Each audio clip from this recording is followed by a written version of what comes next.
This segment is brought to you by Tarwater Farm and Home. Come on by, we'll treat you like family. Hi, I'm Jim Shroyer, Extension Wheat Specialist at Kansas State University. And I'm Erick DeWolf, Extension Plant Pathologist for Kansas State University.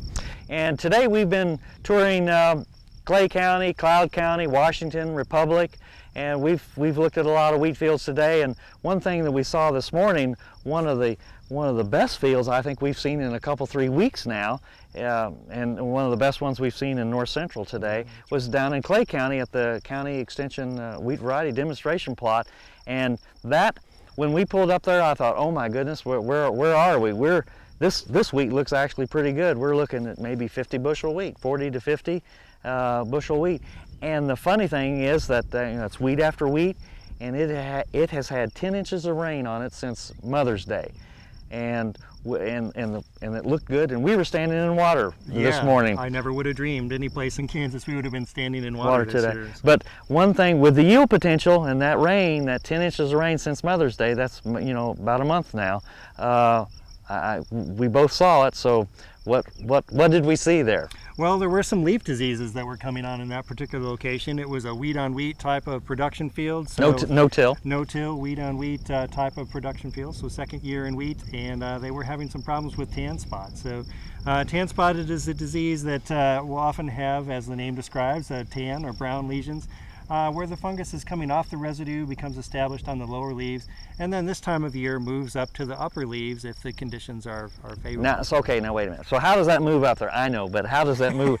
How does that move up to the upper leaves? Well, in this case, the fungus is producing spores that are produced on those lesions that we said became established on the lower leaves, and then they're either splashed by rain, or in the case of tan spot, it's very capable of moving just on by wind as well. So it has kind of a dual type of mechanism for its dispersal. So do you think the tan spot at that location that we saw this morning down in Clay County, do you think that's going to cause any test weight or yield loss? Well, that's a good question. A lot of the growers that we're at the tour, we're asking that type of question, and typically when we see tan spot developing late in the season, we're not usually so concerned about outright yield loss as much as we are about loss of test weight. So some of the varieties were showing a high degree of susceptibility, and they may lose some of their test weight because of that.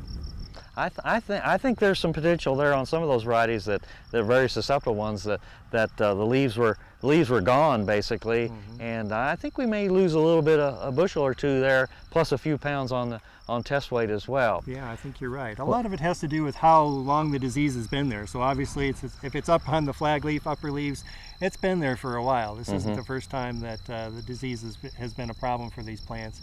It's been working away on some of those more susceptible varieties, and I think you're right. We may see some yield loss in those particular varieties. Well, okay, is it just my perception here, but I think I've seen when tan spot infects the wheat in the fall, late fall, that's when we really see yield losses unless protected somehow. I think so. So tan spot can come off those residues. We can get a generation of tan spot that becomes established in the fall, or it can also become established early in the spring.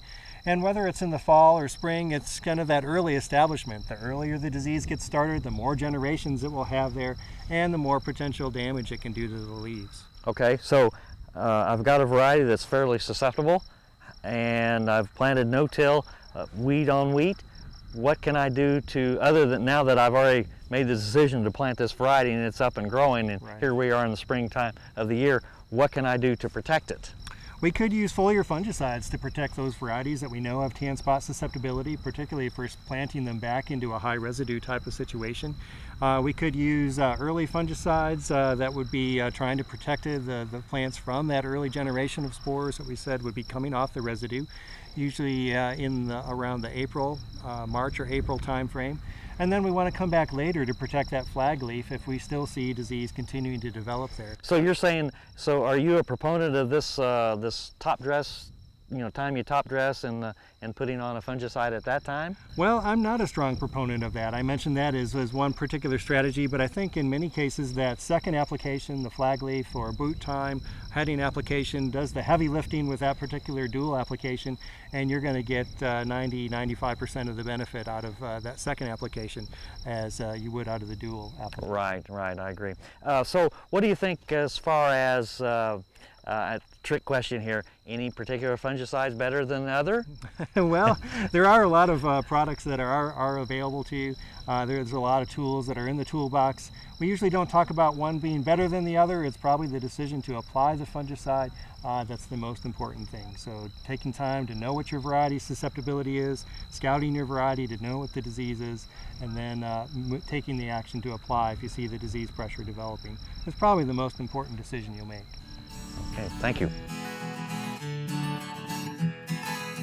Soil is the life of a farm, and for 25 years, SureCrop liquid crop nutrition has helped growers produce abundant quality crops while preserving and improving the soils they steward. SureCrop offers complete soil and plant analysis with cropping recommendations, delivery direct to your on-farm storage, and quality crop nutrition custom blended for your field. Choose SureCrop for the assurance of excellence for your soil. Call today or visit their website for more information.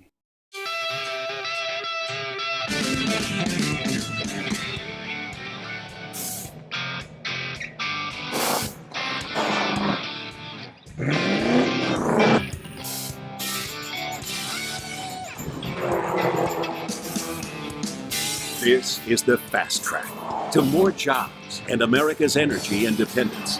Advanced performance is here now.